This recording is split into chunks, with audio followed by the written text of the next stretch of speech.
this video because you're interested in learning how to make yogurt at home with 2 ingredients. In today's video, I'm going to tell you exactly what starting a profitable yogurt business involves.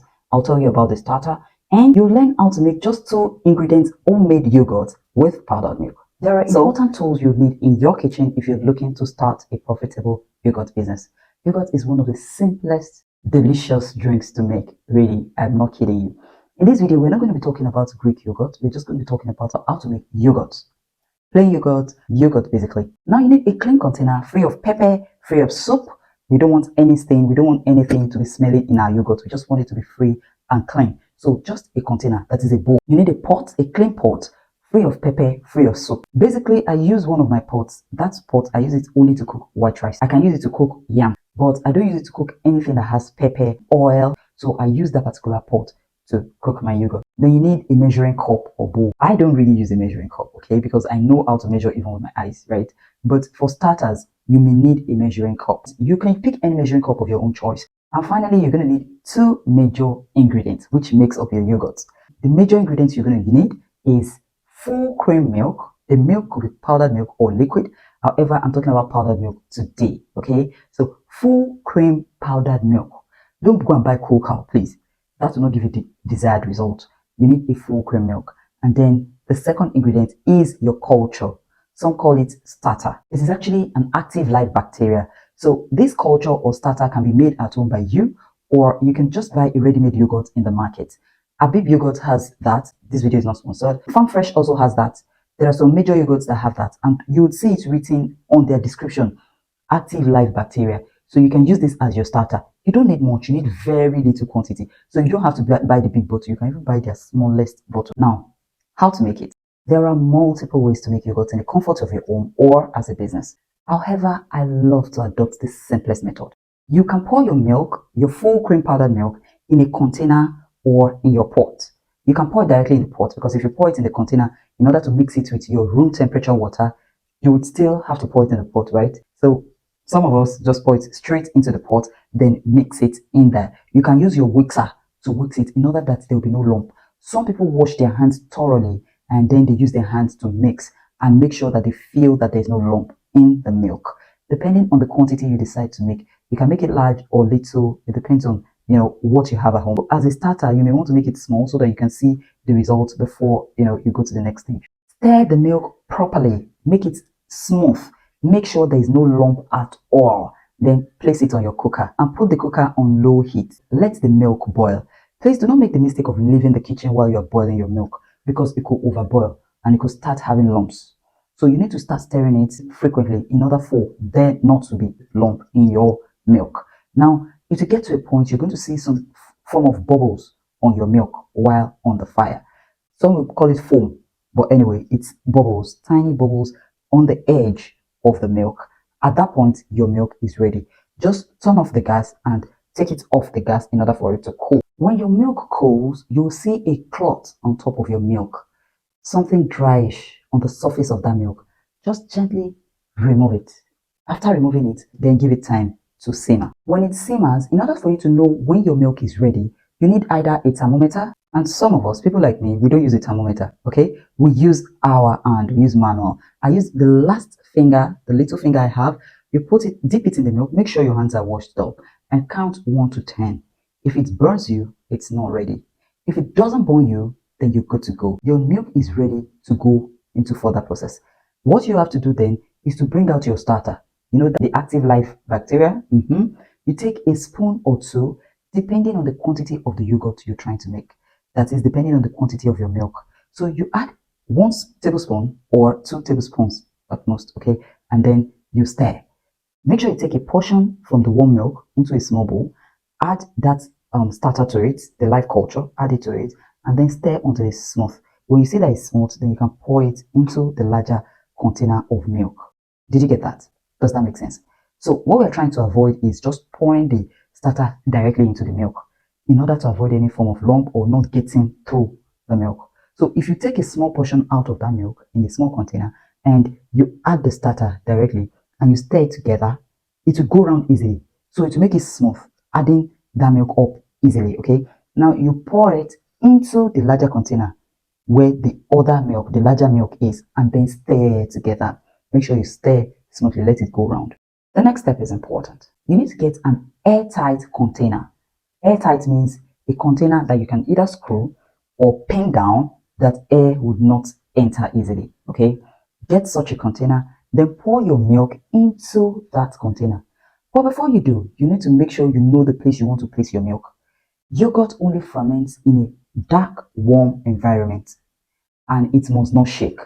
So you don't need to put it where you find your children's playroom, or a place where your children can easily go, or where anyone in your home can just easily go.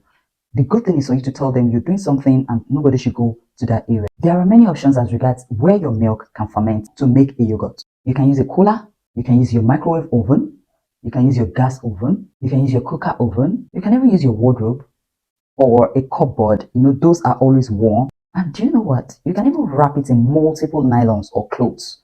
So if you have a duvet, you have probably 2 or 3 duvet, you can wrap it in and make sure that after wrapping it, you put it somewhere where no one would go and it will just be there, it will not shake. If your yogurt shakes, it may not form. So it must not shake and it needs to be warm and tight. Leave it in that position for 6 to 10 hours. I'll explain. For me, I use 10 hours basically. Some even use 12 hours. It depends on how much you want it to be tangy. Okay, some don't like tangy yogurt, and that's okay. So you can do 6 hours. Some like it a little tiny bit tangy. That's 8 hours. You see, 10 hours is for people like us who like it tangy, and my customers like it tangy. Not too tangy, but obviously tangy. Okay. While if you want it further tangy, you can make it 12, even 14 hours, depending on your taste. Now, when those hours are completed, guys, you have your yogurt ready. You're going to thank me for that. You're going to see your yogurt being thick and creamy when you open it. Most times when I want to make my yogurt, I usually make it overnight. That's because I am very certain that the kids will not go there. It's not as if there is no place I can put it in the house where the kids will not go. But when my activities during the day and night tend to clash, it's best I just do it at the time I feel is convenient for my family. So you too can think of a time convenient for your family. Is it when your children leave home for school and probably you're a stay-at-home mom, right? You can do that at that time. You count your hours, you know when your yogurt to be ready, depending on how many hours you would like for your yogurt to stay. After your yogurt is ready, probably at 6 hours or 8 hours or 10 hours, the next step you have to do is to bring it out and refrigerate it. Let it sit in the refrigerator for 2 hours at least. Some keep it for 1 hour. It depends on your refrigerator. Probably you're using a very powerful refrigerator, you do your work. But I keep it for at least 2 hours to get very cool. And when I do, I bring it out. For those of my customers that prefer just plain yogurt, I serve them plain yogurt without sweetener. I bring out their portion separately. Okay? And for those that like it with sweetener or a little bit of sweetener, guys, I now take their own, I whisk it. I add the sugar, I whisk it. Okay? When you whisk your yogurt, it will give you that a little bit of watery effect. Because when you first bring it out of the warmer, it's going to be very thick. But the moment you whisk it, it becomes loose. So you have that watery effect. And then you can pour it in your plastic bottle containers or in your glass container, whichever works for you or for your business. So guys, if you intend to start a yogurt business, you need to go to major markets where they sell these containers in different sizes.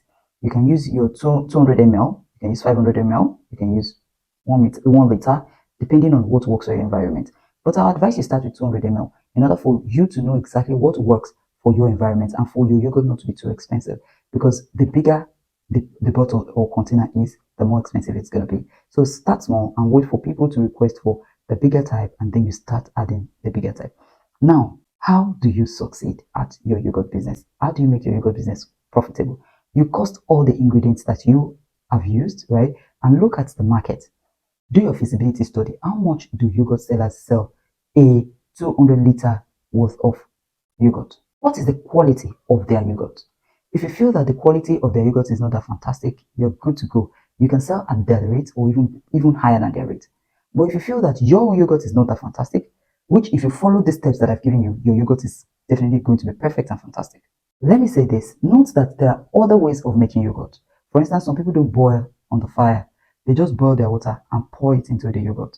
Okay, So there are different methods. If you want me to go through that method, I can teach you that method as well. I'll make it into another video. So you can drop a comment in the section below telling me to do other method or talk about other methods of making yogurt.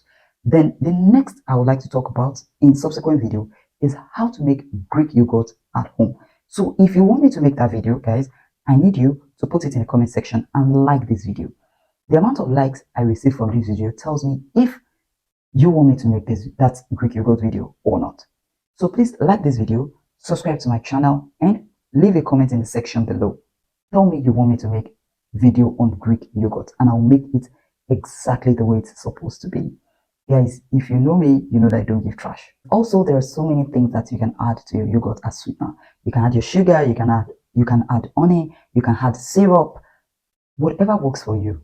For business purposes, please get yourself a sticker. Talk to a printer. You can design your sticker yourself if you go on Canva. If you want me to make a video on how to design your sticker, I can do that for you. But you have to drop it in the comment section because I want to be sure that you watch the video. Not like I'll make a video that you're not going to watch. So I want it to be your choice before I can make the video. If you're not interested in making the stickers, designing the stickers yourself, you can go to the printer. They will design the sticker for you, and then you can always start sticking your business name on your yogurt container. And in order to sell it, go to any hotel and bar around you. Those guys do consume a lot of yogurt, lots of it. So go to them, tell them you sell yogurt. In fact, give them something to taste, and afterwards they'll tell you to supply yogurt. You have to wait for them to sell in order for them to pay you. But if you're fortunate, you're going to meet nice people that will even pay you before they sell. So they pay you on the go, and you'll be really fortunate to get those ones, because most people these days will tell you bring your product, we sell it, and then we pay you, or we sell half. When we sell half, we start paying you. You get? So that's the way it runs. But the most important thing is for you to start getting buyers. Those are your greatest customers, I tell you, and through them you're going to get more customers. They will buy from you in bulk. That's why I said you should target them. When you're targeting them, propose they sell and pay. They will definitely want to get your yogurt if you tell them they sell and pay. Okay, but if you tell them buy outrightly and make payments, they may want to like give you excuses. So you as a business owner want to be strategic about how you make your sales, about how you get your customers, knowing that customer and sales are the targets for any business. I hope you enjoyed every bit of this video. Don't forget to drop a comment in the section below if you want me to make any of those videos I've spoken about earlier. And until I come your way again, I'm from Yoghurt.